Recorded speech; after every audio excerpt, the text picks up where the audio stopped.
Playoffs, best time of year, and it has lived up to the hype so far this season. And we're only in round one. It's been great basketball, great hoops. We'll talk about the first round, how it's kind of gone down, and then you have 3 game 7s, which is the most since 2014. So it's been a couple years, I guess a while since we've had this many game 7s. And then again, it's only in the first round. So we'll talk about all that today and get you guys ready for game 7s and prepared for the second round. This is Ballin Out. Sean, Nate, and replacing Grant today is good friend Isaiah Buffkin. Appreciate you hopping on as always, man. Yes, sir. Yeah, and let's get straight into it, man. This playoff basketball. Before we talk about like the games and stuff like that, just have you guys had a favorite moment so far in this postseason that you've been like, dang, like this for me, I couldn't say one moment. I mean, obviously, the Pistons. We'll get into that. We talk about the game 7s. That's been electric, but I mean, really, like every series has been, except for OKC and Phoenix, which was warranted. But I mean, every series has been kind of exciting to say the least. Yeah, I think so far there have been a lot of exciting moments for sure. I mean, I definitely liked seeing those first 2 games in that Knicks series, like where back and forth, and then CJ being a little bit of a villain. But also, I like too the Hawks or sorry, the Timberwolves Nuggets, where Ant goes down, DiVincenzo goes out, and Jaden McDaniels steps in, drops 30, and has a career night for him. So there've been, I mean, and that's not even half of what's been going on. So I think there've been a bunch of different moments for myself that I've really liked seeing, that might not have been expected from the players that we're seeing it from. Yeah. Yeah. It's been a great playoffs actually. So much entertainment going around the league. A lot of shocking things going on. My favorite moment would probably be game 2 in that Celtics game when Maxi get that reverse and one, and the gym is just all quiet. All you hear is him go and one. Yeah, that was probably my favorite moment because it was like one, we expect them to probably be done in like 5. Nobody expected Philly to compete the way that they are. 2 is Maxey having his moment. Like, this probably one of his first big playoff moments that him as the guy, and it's always nice to see the Celtics fans quiet. Man, that's facts. That's facts. Hopefully they can stay quiet. Hopefully they can stay quiet tonight, because that'd be great. Before we get into the game 7s and everything like that, let's just go ahead and wrap up the first round that has been done already. So the West, second round, everything is set in stone. Just go through the first round. I mean, OKC Phoenix, I don't have much to say about that. More so for the OKC side, I guess, just watching out for J Dub, how he's gonna, if he's gonna come back during that Lakers series in the second round. But same thing, for the Lakers, they got something to figure out in Luka Doncic, if he can kind of come back. And speaking of that series, I mean, that was good. Surprised that Houston had their chances, but that game 4 where they kind of imploded on themselves, or game 3 where they kind of imploded on themselves, in the last 30 seconds. I mean, that was pretty much, you think about it, they win that game, they could possibly be up, 3-2. We could see a game 7 tomorrow, but it is what it is with that. But shout out Brown, Austin Reeves kind of got his legs under him in game 6. Houston definitely needed Kevin Durant. I got more to say about Houston, but I'll save that when we when we go into deeper into our off season stuff, because Houston got some things to figure out as far as just roster construction and if Ime is on the hot seat or whatnot. And then Denver, Minnesota. Minnesota took Denver 6 games. I said 7, but they got it done in 6. And 2 of those games, they didn't even have Anthony Edwards or Dante DiVincenzo. And then the Spurs got done with the Trailblazers in 5 games. So Wemby could possibly be headed to his first Western Conference Finals. So we'll see, how he plays up against Minnesota. But what are y'all takeaways from that West? The first round right there, the first round matches. For myself, I mean, for Phoenix, I think it was just kind of bad luck for them, their draw. Congrats to them for getting into the playoff, or like from the play-in, and then, but I mean, they still got just some things to figure out on their offense. I think with them having a first-year head coach too, maybe just the experience wasn't totally there, but I definitely liked what I saw from, guys like Dylan Brooks. I think there were times where Devin Booker showed up, but trying to deal with the Thunder team like that, it's hard to take on that all at once. And then for the Rockets and Lakers, I think the Rockets just they probably were a little too like nonchalant in terms of how they came into the series, probably just thinking that it would be something easy for them, but them losing that first game just kind of punched them in the mouth. And then when KD come back and them not being able to get that win, definitely I think hurt even more. Just because you thought, oh, if we have KD, then it's gonna change the series. Um, but yeah, I mean, like you said, Braun was playing his ass off. I think having Reeves come back was helpful just in terms of taking a little bit of offensive pressure on that. But like, it's really the role guys. Marcus Smart had an amazing series. Luke Kennard, I know his last like 2 games weren't great. Those first 2 games, they definitely needed them. But yeah, I think for the Lakers now going up against OKC, it's just going to be a matter of, like you were saying, can those guys who were playing good continue that? But then is OKC going to be something like somewhat vulnerable without J Dub? I think obviously they're still a great team, but they're gonna have to figure out matchup wise, but also if they can continue like playing dominantly like they had been all season. So that's just what I'm looking for. It's mostly like how they can continue playing, but also if a guy like J Dub and Luca come back, how is that going to alter the series? But I mean, those last 2 series, Denver, Minnesota, I think I kind of called it earlier with like maybe it was just skepticism of how Denver was kind of gelling all throughout the year.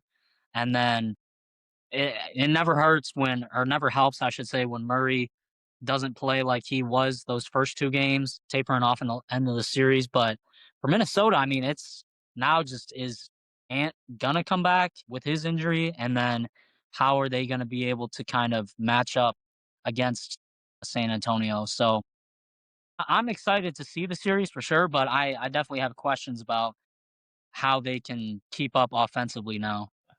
To start off with OKC, they are just a juggernaut. Like the Suns, first year coach, like you said, talent deficit. It was going to be a hard series for them going in. They kind of like to do the same things as the Thunder, but the Thunder obviously are just the cream of the crop when it comes to getting out, playing hard defense, and then getting a bucket. So it was going to be hard for them to win that series in the get go. But I got faith in the Phoenix Suns. I kind of like what they have going on. I'm sure they'll get some more offseason pickups to make them round out a little bit better, especially like a point guard and things of that nature to get that all settled. But I like their future going forward. We all expected the Thunder to win.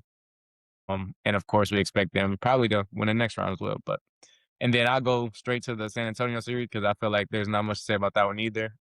Portland, young up and coming team. A lot of these guys first year in the playoffs, like a Denny. But they have a bright future ahead. They got Dame coming back next year. I'm sure they're going to try to contend, make a couple moves in offseason to contend as well next year too. But again, nobody expected them to beat the Spurs, especially when Wemby came back. They're just simply undermanned for that matchup. And then when you get to the Lakers Rockets series, I feel like Houston left a lot of us disappointed. They left a lot of us disappointed. They were supposed to be the better team on paper. They had, of course, you're going against LeBron James at 41. They pride themselves on being a bunch of big wing athletes, and I feel like LeBron looked like he wanted it more than them. He looked more athletic than them. He looked like he just had more to gain from it, which is surprising because usually Ime's teams, they play with a lot of effort, a lot of grit. But in those first couple games, you could see like they were discombobulated a little bit. And like Sean said, we'll get into it more in the offseason because Reed Shepard, first year in the playoffs, so I can't kill him too bad, but Jesus, Reed. Just all series. But that also goes to point to prove to why Ime was like so hesitant on playing him so much. Because it was like he's just inexperienced and this is gonna be a hard spot for him to compete in. And then in the Minnesota Timberwolves versus Nuggets series, which I'm sure is everybody's biggest surprise, especially due to the injuries. Like it was always gonna be a Nick and Tuck series, but when the injuries happened, I'm sure we all thought it was gonna turn in Nuggets' favor. I just credit Chris Finch. I'm sorry, not Nick. Chris Finch. He had a great game plan going in with the guys, even with Ant being out. He went and put Terrence Shannon in, which happens to be just as good as an athlete, may not be good as a basketball talent, but just as good as an athlete is, and go attack the rim, go attack Jokic. They don't really have a shot blocker, especially with Peyton Watson and Aaron Gordon. They're two athletic guys being out. They didn't have a rim protector, so he get consistent pressure on the rim, and the Nuggets don't have enough athletes to stop it. So Jokic could have, of course, played better, but I was shocked. I thought the Nuggets were going to come out of that one. But after Aaron Gordon went down, sure, everybody thought like, oh, even if they do get out of this round, second round is gonna be very hard. But kudos to them. In the next round, they got a hell of a task. I'm sure that we'll get into our second round predictions when the time comes. Shout out the Spurs. That's all I'm gonna say. Shout out the Spurs. Real quick on the Denver side, because I saw this Stephen A. and Kendrick Perkins debating this on First Take yesterday. Does this kind of stain Jokic's legacy a little bit? You know, because like you did have Anko down. You know, basically like Minnesota was in Game 6. Their best three guards didn't play. You know, and Io and Dante, and then you have Game 5. You know, where Ant didn't play, Dante didn't play. So, I mean, is this kind of like a stain on his like legacy per se, or you think he's still got enough time to kind of make up for it? I mean, that's kind of hard to say. I think people are going to look at how Rudy defended him.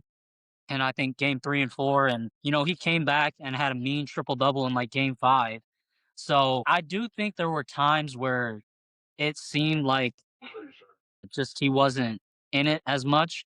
But I think like legacy wise, obviously it's going to depend on what they do this offseason. Are they going to keep, that core of guys that they have? But I think for the most part, it's one of those things where, it's just going to depend on, I think, too, how Minnesota goes out. Like if they lose this next series, then people could easily be saying, well, they should have beat Minnesota and then they should have gone up against, the Timberwolves or the Spurs and had that series against Wemby. And that could change how people look at them as well. So it is tough. I feel like those legacy questions, but also like I do agree. I think there could have been things that Jokic could have done more to help his team in certain aspects of certain areas of the games that they lost. But in hindsight too, I don't know if it will like totally alter because like we were saying, like Peyton Watson and Gordon, like one of the two most athletic guys, weren't playing. So it's kind of hard to judge based on what they had available as well. I agree. I think it's what they were talking about was prisoner of moment stuff. I don't know why a lot of these guys get on the media and act like you're supposed to win it every year. You know what I mean? Nobody's won it every year. The game's been going for this long and nobody's run it every year. I think of course Jokic could have played better. We all know this wasn't his best series, but we've seen Jokic at his best. We know what he's capable of. He's got a championship. He's gonna have plenty more chance to compete for one. I'm pretty sure in the future when this comes out, or in the future as the seasons go on, nobody's gonna remember a first round exit. You know what I mean? Like I understand that it's a nitpicky thing now that it's more in the media and how we talk about our guys, but I don't think it'll stain his legacy at all. It's just in the playoff loss. Everybody loses in the playoffs, you know. And he's gonna have plenty more chances to compete. If he goes on and competes and he doesn't get any more rings, then maybe this could stain his legacy a little bit because you can go back and be like, how's he all time great when he did this, that, and that? But the stats don't lie. We all know what Jokic is capable of. 3-time MVP ring, and he has plenty more years to compete. So I don't think it affects his legacy that much. Yeah. Yeah, I agree. I think the legacy part is kind of too early. You know, he's still on the younger side. You know, it's not like he's gonna walk away from the game, tomorrow. And it was kind of difficult for him because like you guys both mentioned, no Aaron Gordon for half the series, no Peyton Watson for the entire series, right? So he really depended on Spencer Jones, Bruce Brown, to kind of step up. I mean, Cam Johnson, he showed up in game 6, but it was, too little too late. And Jamal was kind of inconsistent, for this postseason after coming off his best regular season that he's had. So, yeah, I definitely think that Denver, like Houston, enters this offseason with a lot of questions. I'm curious my thing off the bat for Denver is just Aaron Gordon. I think he's got to go. I think you got to get rid of this core. He's every postseason it comes, he's hurt with the hamstring. He misses a game or two, or he's either complaining about hey my calf or hamstring is hurt, so I'm not able to do this and that. So yeah, that'll definitely be something to keep an eye on real fast.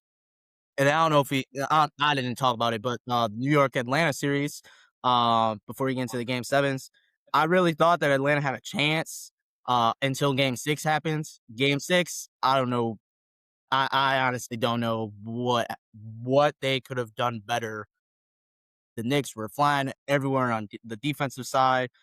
Offense, everything was going in for them. I think at halftime, like the first half, they were shooting 70%. You got a team that's shooting 70%.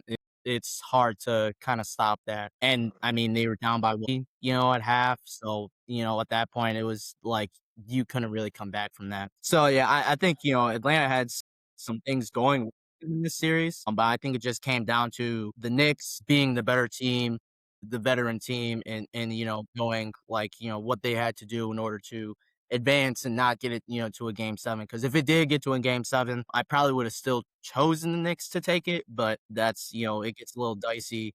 And you give the Hawks maybe a slimmer of hope to possibly come into Madison Square Garden and beat them. So yeah, y'all have anything else on the Knicks and Hawks real quick?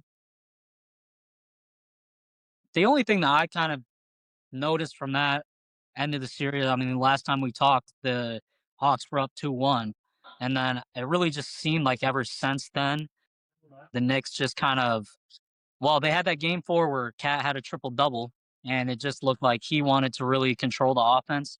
And then game 5, Brunson has 39, and then from there, it just kinda seemed like they all knew, like, "Hey, we're really the better team here, and we should be able to offensively wear these guys out." Um, let CJ get the shots he wants to get, but also still be aggressive on the offensive end because those 2 games they lost, it just kinda seemed like they were playing a little hesitant on who should be the one to take that lead offensively. So it was nice to see them finally kind of take control like how they had been in the regular season. It was nice to see like Mikal Bridges have a good game just this last one. I know they won by like 50 points, but I think still that will be kind of good momentum for them heading into this next series, whether it's Philly or Boston. And I think props off to Atlanta, though. I feel like that was one of the more exciting series out of all these, just to kind of see, it's always fun to hear the Knicks fans kind of crying about we might lose to, the Hawks because of the rivalry. But I do think it was fun to see that like shake up a little bit and then for the Knicks to have to kind of wake up mid series. I agree. I thought this series was gonna be done in 5, to be honest.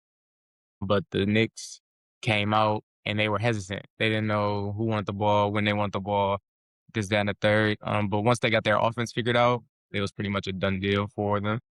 It was pretty much a done deal for the Hawks. Cat started getting more touches. He started facilitating more. He started doing everything more. That game 4 really woke him up. And they were like, oh, we do have an all-star big that we can utilize and who will kill if given the opportunity. So I think the utilization of Cat, OG even getting more touches, even in that game 6, dominated. He got more touches off the wing. He hit every shot. It was just efficient. I think the Hawks will walk away from this with their head held high. Nikhil, first time being a primary ball handler on a playoff team, the first time having to be heavily scouted like that, and they really dealt with him and did a number on him. He started getting better as the series went on, but it was a rough series for him. But I know that he'll get better. He was just his first reps. Jalen Johnson as well, first real playoff series is the guy. He'll get better. The problem with Atlanta was mainly their shooting. They were just sagging off. Jalen letting him shoot. They're sagging off. Dyson letting him shoot. So I feel like next year they have a good summer. They come in with a good core, same team, maybe a little bit of tweaks here and there. And I think they'll be a better team for it next year. They walk away with their heads held high. They weren't supposed to win this series. Anyway, in their mind, I know they're probably pissed because they went out the way they did. But like Sean said, they didn't do anything right that game. They didn't play defense in transition. They didn't rebound. They didn't guard. It was just, and OG was hitting everything. Nobody played good that game. But for next season, I think they walk around with their heads held high for sure. Yeah, with more I'm time. interested to see next year, going into next year, two main things for the Hawks. One, do they pick up CJ McCollum, or CJ McCollum does he resign? And Jonathan Kuminga, does he return back to Atlanta? He had a good postseason with them and was kind of like one of the bright spots. And I mean, Jalen Johnson he had his moments, but he kind of fell off the wayside, compared to what he was doing in the regular season as well. So, yeah, I agree with you, Zay. I think, the Hawks should, outside of that last game, getting blown out like that, I think they should, walk away, feeling good about themselves, going into next season, possibly retool around the margins. And who knows, they could possibly be, a team that, potentially can have, high expectations for next season. So yeah, let's get into these game sevens then. We got 3 game sevens. Like I said, the most game sevens that we've had in 11 years. Nope, that's bad math. 12 years since 2014. So first, we got Saturdays, Boston Celtics, Philadelphia 76ers. Last time we talked, the series was tied 1-1 going to Philadelphia. Boston won game 1, and Philadelphia was able to get game 2. And that was before Joel Embiid even came back. Joel Embiid is now back. He came back game 4. Then that put the Celtics up 3-1. The Sixers then came back and won game 5 and game 6. I will say playoff P, Paul George, has been showing up surprisingly on the defensive side and the offensive side. He's averaging about 19 points, shooting about 49% from the field. And kind of he's not being the main focal guy on offense or on defense. He's kind of just being the glue guy for him, and it's working. Joel Embiid, he had a bad game 4, but I mean the last 2 games he came back and is looking kind of like himself a little bit. Boston is 27-10 all time in game 7s. Philadelphia is 6-12 all time in game 7s. What are you guys' predictions for this series? Or I should say for this game. I think, I mean, this series has been great too.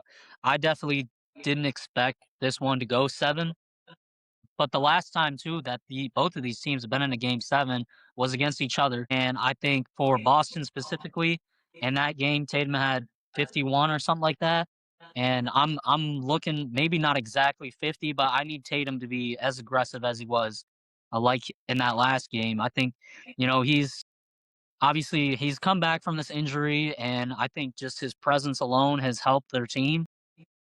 But I need to see more from him offensively, and I need that, the rest of the guys around him to kind of feed him more too. I think, Jalen Brown has the last couple games tried to, but both of their field goal percentage has been around like just under 50%. It's not been amazing. And, you're having to rely on guys like Pritchard, Hauser to try to hit some shots for you, which same with like Derek White. I don't really know what he's been doing this series. He's kind of been in and out in terms of consistency. So that's why, I mean, game 7, you're looking at your best player. And I think Tatum, he's going to be the one that they're really going to need. And then for Philly, like, I think Maxey and Embiid have been playing great this series. I think they have the momentum right now. They have the confidence going into this. If they can have a good 2-man game, or at least just offensively be in sync, and then potentially get some, production from Edgecombe and Paul George like they have been, I don't see why they can't win this game. But for Boston, a team that, I think most people expected to win and also make it to the Eastern Conference Finals, you're really looking at your 2 guys, the Jays for this game. Yeah. I agree. The Jays they've been underwhelming this series, especially JB. JB was at one point in MVP conversations. He's averaging just over 20 right now. We need more. And Maxey's outplayed him. Embiid's came back. He's been outplaying them. That can't happen if they want to win this game, especially. Jason, I know that he was harboring a calf, but I know he's gonna be good to go in game 7 because we all know he got hurt. If he got anything, he got hurt. I don't know about the Celtics, man. Boston too much variance. They shoot too many threes. I love Philly's personalities on the team. I want them to win, so I'm gonna go with Philly. Maxey's coming out. VJ a dog. Embiid is gonna be way too much for them to deal with. I believe he goes for 35 and 10 tonight if he can stay healthy. Yeah, I got Philly. Yeah, I would agree with that. I do got Philly in this. I think Philly smells blood in the water. I think they and I agree with you, Zay.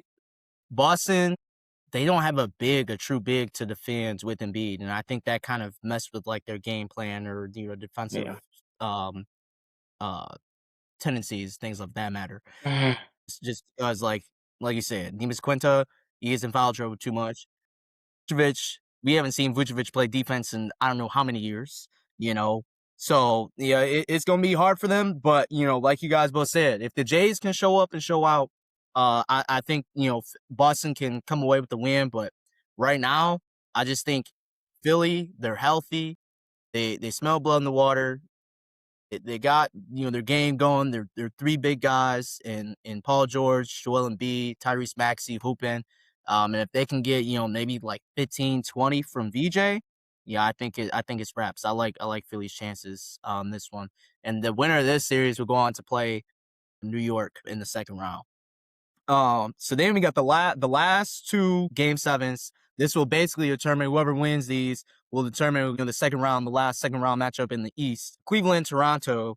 Cleveland was up 2-0 in the series. The home team has won every game in this series so far.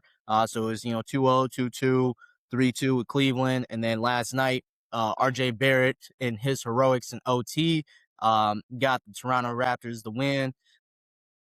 So right now, Cleveland is 6-2 in game sevens, and Toronto is 3-3. I'll say it again. I've said this all season. I think Donovan Mitchell and just the Cleveland Cavaliers as a whole, frauds. And if they lose this game, I'm gonna go on a rant specifically for the Cleveland Cavaliers. What's y'all predictions for this game 7 on Sunday? Yeah, when we talked about the series last time, I know my initial prediction, I wanted it to go the distance, 6 or 7 games, and then Cleveland went up 2-0. I think a little bit ambitious. I was like, "Oh, Toronto's done. They look, you know, not enthusiastic about playing right now." But seeing how they've been gelling now with RJ and Scotty, I don't know if they said if Ingram's going to be able to play tonight or tomorrow or not, but even when he wasn't playing last night, it definitely seemed like they were still able to offensively gel. I think not having quickly all series has been a little bit weird for them, but they've been able to figure it out pretty well. I do think with them being at home, maybe that's just what the edge of the series is going to be. Like you need that home court. Uh, but I would not be surprised if Cleveland chokes one and Toronto steals the series, just based on I think too how they've been able to get to the basket with Allen and Mobley there. But I really want to see Donovan Mitchell have a good game. I think he's always fun to watch in these big moments. And I think he's going to be able to come out and pull Cleveland out of the series. But I mean, props to Toronto as well. Scotty and RJ have, I think, overperformed for what I was thinking too. I go in there. First of all, let's just say the East, amazing. The East has been a bloodbath. It's been cinema every game for the most part, besides that last Knicks game. It's been it's been a treat that the Knicks, that the Eastern Conference has put on for these playoffs. But yeah, I know I'm a Donovan Mitchell fan. I don't even know where to start. It's like they're just they're just physically, when Toronto brings the physicality to them, it's harder for them to score, to be honest. Like the offense just becomes very stagnant. When Scotty Barnes get out there, switch on to Jacoby, switch on the Jamal Shees, like, bro, it's a hell to get a bucket out there for Cleveland. And they're supposed to have the bucket getters. Donovan Mitchell, they played him to a couple inefficient nights. Harden, they keep turning him over.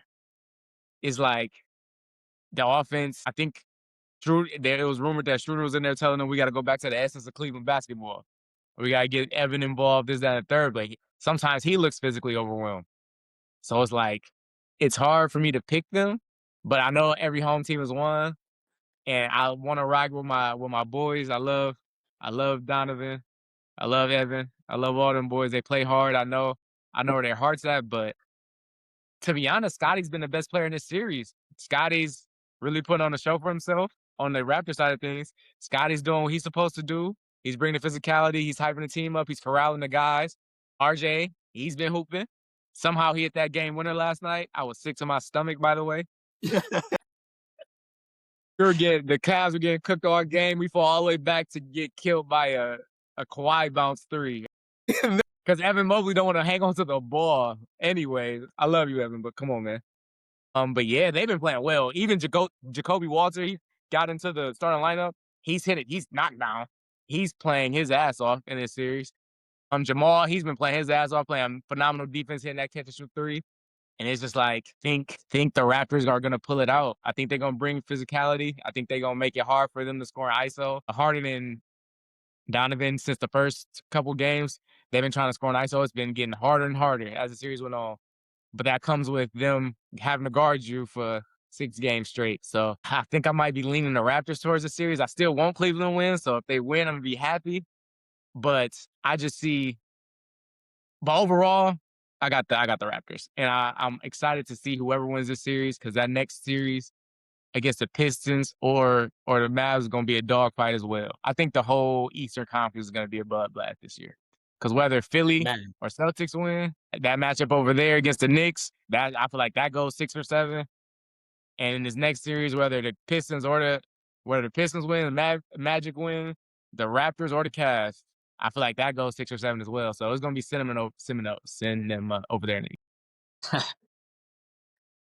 Yeah, no, it basically, I mean, this East is cinema. I mean, you got 3 game 7s on the Eastern Conference. That's crazy. I mean, James Harden, his record 3-4 in game 7s, 19 points, 7.9 assists, 5.7 rebounds. Last 2 game 7s he's been in, 9, 6, and 7, 7, 5, and 13. So not the prettiest, and shooting below 30%. So I mean, he's gonna have to figure it out along with Donovan Mitchell. And like you said, Evan Mobley too. He just looks like gets outplayed at times. But Cleveland has to win this. They got to win this game, because if they don't win this game, a lot of questions have to be answered going into the offseason. Obviously, we'll talk about that. I'm rooting for the Raptors, low key, so we do have to talk about that. But yeah, I just think the Raptors are not going to give it up anything easy. I think it's either going to be a blowout win by Cleveland, or it's going to be a close win by the Raptors. I don't see anything else, being in between. But I think, this game is definitely going to be a hard-fought game, regardless, of who does end up winning. And like y'all both said, Scotty Barnes is showing out. So, and hopefully Brandon Ingram does come back. So then we got the last game 7, which is the first game on Sunday. We got the Detroit Pistons, Orlando Magic. We all know the story. The Pistons, the 1 seed this year, 60 wins. The Magic were up 3-1. Last time we talked, it was 1-1 tie series. The Magic, they went up 3-1, got both games at home, stole game 1 from the Pistons. And then Cade Cunningham, game 5 and 6, went crazy. We all know about game 6. Orlando, I don't know, it was like a solid, like, real time. I think somebody said like 30 minutes that they didn't score a field. I know a lot of people thought that, the game 6, it was over, especially at halftime. I'm going to say that I was a true believer. I said, I'm going to believe until it's over. 5-4 for Detroit in game 7s all time. 2-2 for Orlando in game 7s. Last time we saw this kind of scenario where the AC was up, the 1 seed was the Magic and the Pistons back in 2003. The Pistons did come back and get the dub. I gotta rock y'all thing. Yeah, that game 6 was insane. I mean, going into halftime, it was not looking good, like you were saying. They're down 22, but I don't know if JB said something or Cade or someone in the locker room said something, but they came out and they were just locked down on both, like, on every guy, it seemed like, for Orlando. I feel like they weren't letting any easy shots. I barely saw them get to the paint. I think it was until Paulo scored that dunk that was like their first paint point that I'd seen.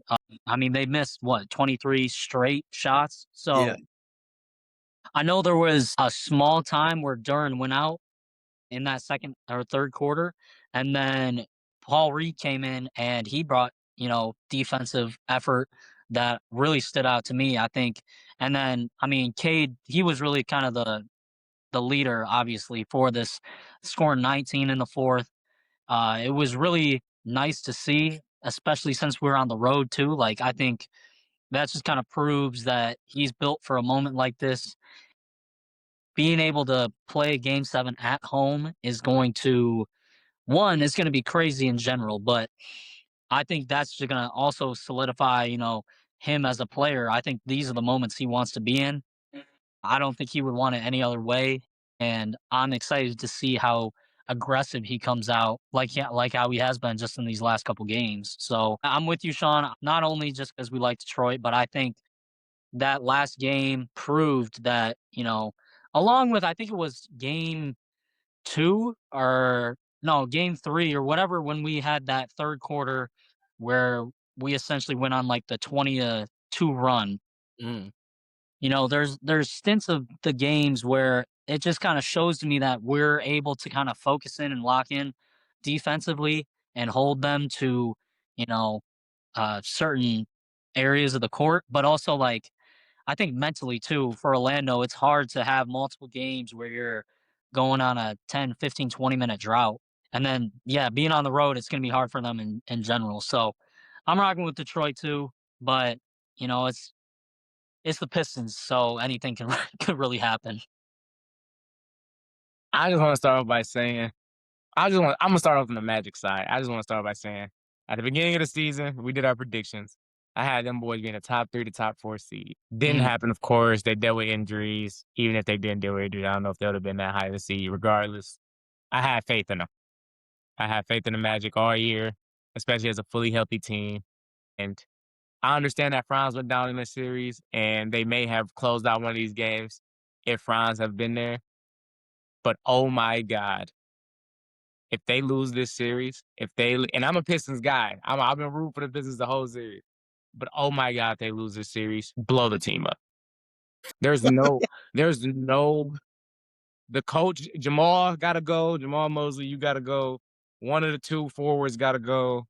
AB, he needs to be a starter. He needs to start. But like, oh my, they scored 19 points in the whole second half.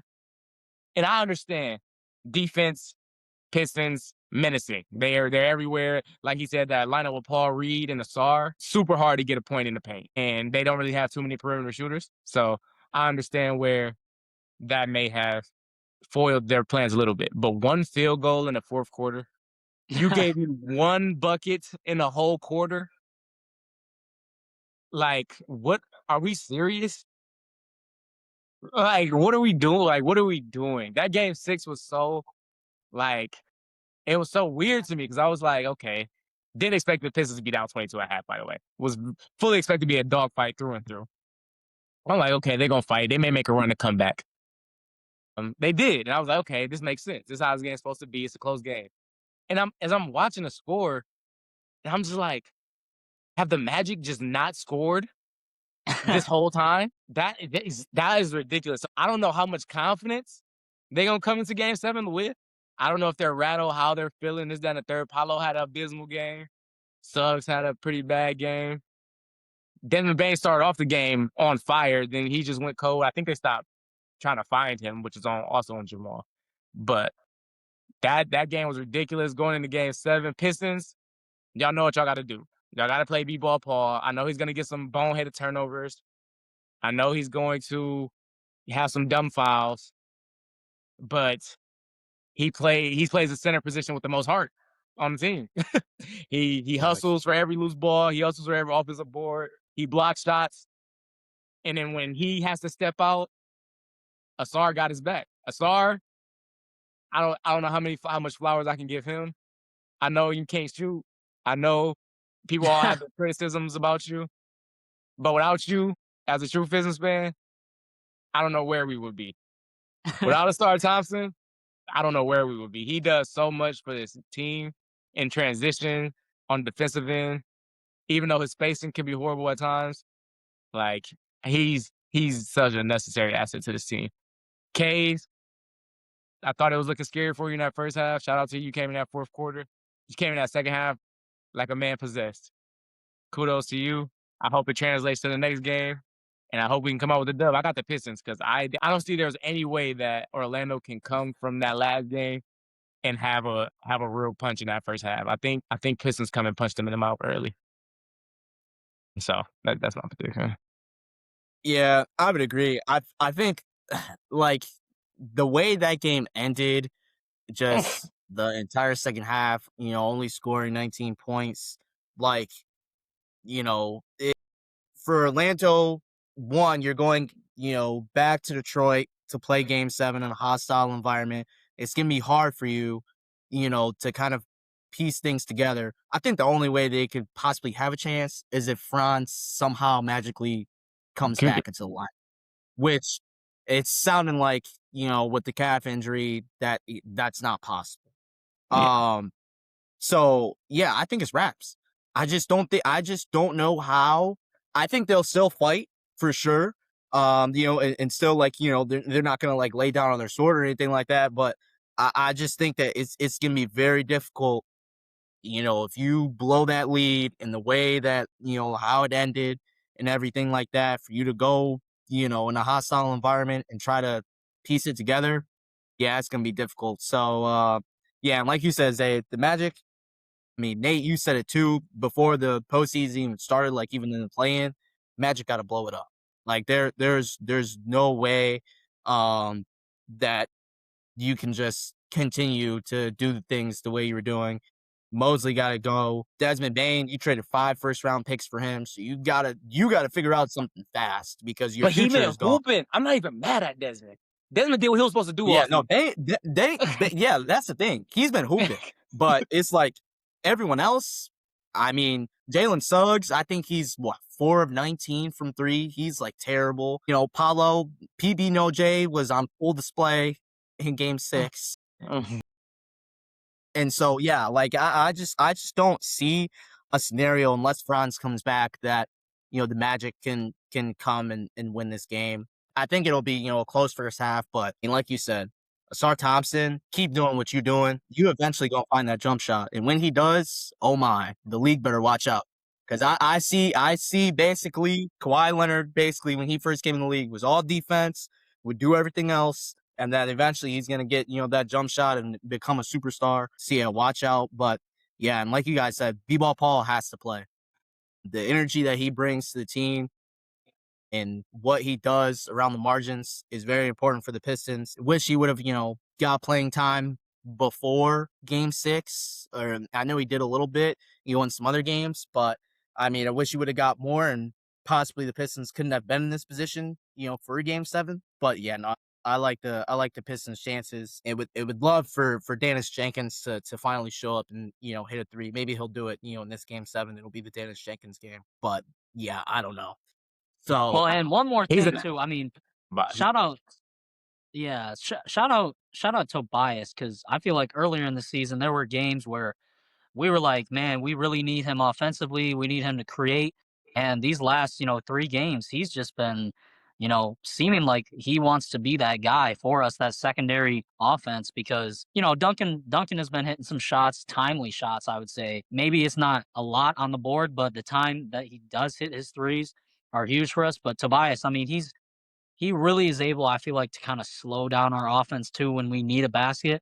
And whether it's those little mid post jumpers that he's been hitting. So shout out to him. I feel like he's shown that veteran presence of, I've been in this situation. I know what it takes to kind of be in these dogfight games and how to pull them out. And I don't know if Orlando really has a guy like that that's necessarily been in those moments. I mean, they were talking about, oh, Jamal Cain, this is his first playoff, start. And, you know, he's been playing well, but I just think for Orlando, they're like you were saying, if they don't have Franz for this game, it's probably going to be hard to just rely on Paulo to, settle the offense down. So, yeah, I'm excited to watch it. I know you guys are too, but yeah, we'll see what happens. your yeah, boy no, Dennis. it'll be yeah. I Go was say your ahead. boy Dennis. The reason I feel like everybody's been killing Dennis, but I feel like the reason why he's having such a bad series in a lot of people's eyes is simply because The Magic, they're usually like their guards are lockdown defenders, but K's simply too big for their guards. So Dennis is getting Jalen Suggs, Dennis is getting Anthony Black, and I love Dennis, but that's not the matchup that he wants. That's just a hard defensive. That's just hard. Somebody that's hard to get by. Those are two big, strong, athletic lockdown defenders, and it's just like hounding you all game is kind of hard because Dennis is on the smaller side, but Cade is just simply too big, too strong for them to guard. So he just gets them by default. Yeah, yeah, true. He's dealing with some bigger bodies because Cade wants those matchups against Suggs, and Bane. That's easy midi every time. Midi, back down, fade, bucket every time. Yeah, no, yeah, I like the Pistons' chances to wrap this up, and head on to the second round. I think it'll be the first series win since '08, the last time we were in the conference finals. So it's been a while. Much needed, overdue. I was trying to go to the game, but the tickets, oh my gosh, tickets were like Hey, $300 too. I was like, nah. I'm not paying no $300 to sit up in the nosebleeds. I was like, nah, Yeah. I'm good. Nah, I'm good on that. I was like, I'll sit on my TV. I'll sit on my TV and watch it. Try to catch them in the next round. If they make it. But yeah, no. So we got, like I said, we got 3 good game 7s, Eastern Conference game 7s. Come, for you guys this weekend, and then the second round officially starts on this coming Monday. So we'll, definitely dive into that before that begins. But yeah, and I do got Grant's picks, by the way. Grant said he picked, just to shout him out real fast, he picked Pistons, Sixers, and Cavs. So, he's rocking with Tuesday on the Cavs.